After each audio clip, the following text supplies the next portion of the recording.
ক্লাসে তোমাদের অষ্টম শ্রেণীর যে বাংলা পরীক্ষাটি রয়েছে সেই বাংলা পরীক্ষার আমরা রচনামূলক প্রশ্ন 4 এই প্রশ্নের উত্তরটি করতে চলেছি। এছাড়াও এই বাংলা পরীক্ষার সকল প্রশ্নপত্রের সঠিক উত্তর কিন্তু অলরেডি আমরা আমাদের এই চ্যানেলে আপলোড করে দিয়েছি।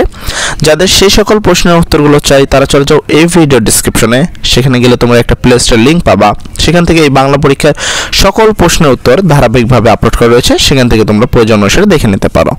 তো আজকে আমরা করব এই রচনামূলক প্রশ্ন অর্থাৎ দৃশ্যপটবিহীন যে প্রশ্ন রয়েছে তার 4 নম্বরটি অর্থাৎ 14 নম্বর প্রশ্ন, যেখানে একটি আবেদনপত্র লিখতে বলছে সেই প্রশ্নটি।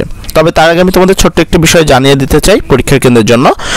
এখানে কিন্তু বলা হয়েছে যে কোনো 3টি প্রশ্নের উত্তর দাও, যেখানে তুমি এখানে উল্লেখ করলে দেখবা এখানে 11 থেকে 15 পর্যন্ত ঠিক 5টা প্রশ্ন রয়েছে। তো এর মধ্যে কেউ যদি ভুল ক্রমে তোমরা 3টির বেশি লিখে ফেলো, সেক্ষেত্রে তুমি যেটাতে 5-এ 5 পাবা সেটা কিন্তু কেটে দেওয়া হবে, সেক্ষেত্রে তোমার অবশ্যই লস হবে এবং টাইমেরও অযথা সময় নষ্ট হবে। তাই আমি তোমাদেরকে বলবো এখান থেকে যে কোনো 3টি প্রশ্নেরই উত্তর দিতে, তার চেয়ে বেশি নয়। তো 14 নম্বর প্রশ্নটি দেখো, এখানে বলা হয়েছে মনে করো তোমার নাম শিমুল, তাহলে তোমার নাম এখন যাই হোক না কেন সেটা কিন্তু এখন শিমুল হয়ে গেছে, ঠিক আছে। এখন তুমি মেয়ে হলেও তোমার নাম শিমুল, ছেলে হলেও তোমার নাম শিমুল হয়ে গেছে, কারণ প্রশ্নে বলছে সম্প্রতি তোমার এলাকার প্রবল বন্যায় জনজীবন বিপর্যয়, অসহায় মানুষগুলোর পাশে দাঁড়াতে চাও তুমি।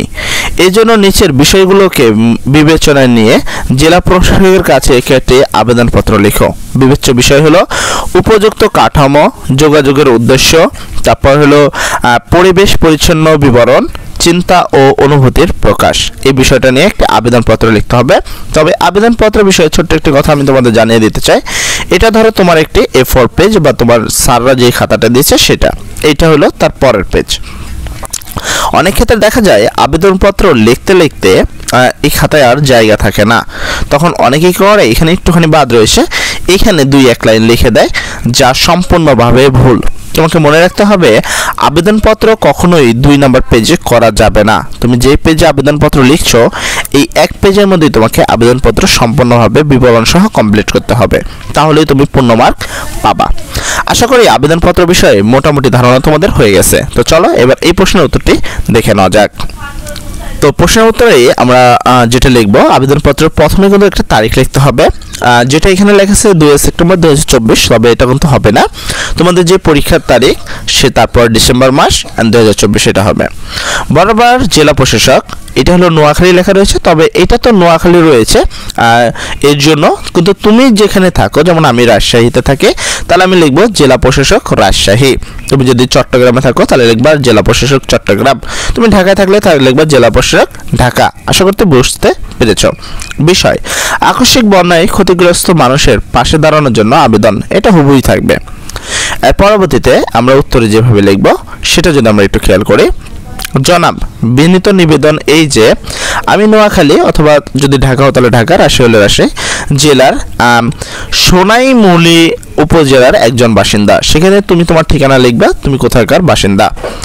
সম্প্রতি ভারত থেকে নেমে আসা পাহাড়ের ঢল এবং অতি অনাবৃষ্টিতে আমাদের উপজেলার বেশ কয়েকটি গ্রামে পানি তলিয়ে গেছে, রাস্তাঘাটে পানি উঠে পড়ার যোগাযোগ ব্যবস্থায় অবনতি হয়েছে, পানির স্রোতে রাস্তাঘাট বিদ্যুৎ খুঁটিও ভেঙে পড়েছে, পাশাপাশি শিশু খাদ্য এবং শুকনো খাবারের প্রচণ্ড অভাব দেখা হয়েছে, পানিবাহিত বিভিন্ন রোগ ছড়িয়ে পড়ায় অবস্থা দিন দিন খারাপ হয়ে যাচ্ছে।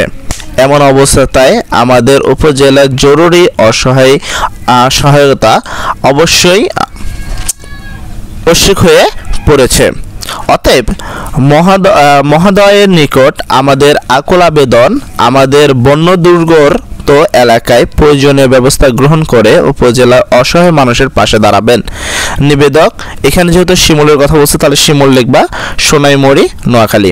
এই হলো যতটুকু লেখা রয়েছে, এই পুরো লেখাটাই তোমাকে 1 পেজে লিখতে হবে, তবে অনেকের লেখা কিন্তু 1 পেজে নাও আসতে পারে। সেক্ষেত্রে তোমরা এখান থেকে কিছু কিছু লেখা কমিয়ে দিতে পারো, যেমন আমরা এখান থেকে কিছু লাইন যদি কমিয়ে দিই, সেক্ষেত্রে আমরা এই যে পানির স্রোতে রাস্তাঘাট ভেঙে পড়েছে এই লাইনটা তেমন ইম্পর্টেন্ট না, তবে আমরা এই লাইনটাকে স্কিপ করতে পারি। তবে খাবারের বিষয়টা অবশ্যই মাথায় রাখতে হবে, ঠিক আছে। এই খাবারটা মাস্ট বি ইম্পর্টেন্ট, এটাকে তোমাকে মাথায় রাখতেই হবে। তারপর বাকি লাইনগুলো তোমাকে লিখতে হবে।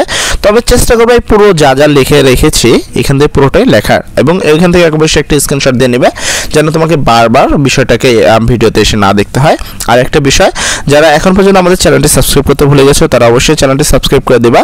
আর যারা বাংলা পরীক্ষার বাকি সকল প্রশ্নপত্রের সঠিক উত্তর চাচ্ছ তারা চলে যাও এই ভিডিওর ডেসক্রিপশনে, সেখানে গেলে একটি প্লেলিস্টের লিঙ্ক পাবা তোমরা, সেই লিঙ্কের মাধ্যমে ক্লিক করে তোমরা এই বাংলা পরীক্ষার সকল প্রশ্নের সঠিক উত্তর পেয়ে যাবা।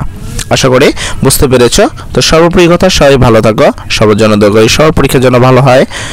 আসসালামু আলাইকুম।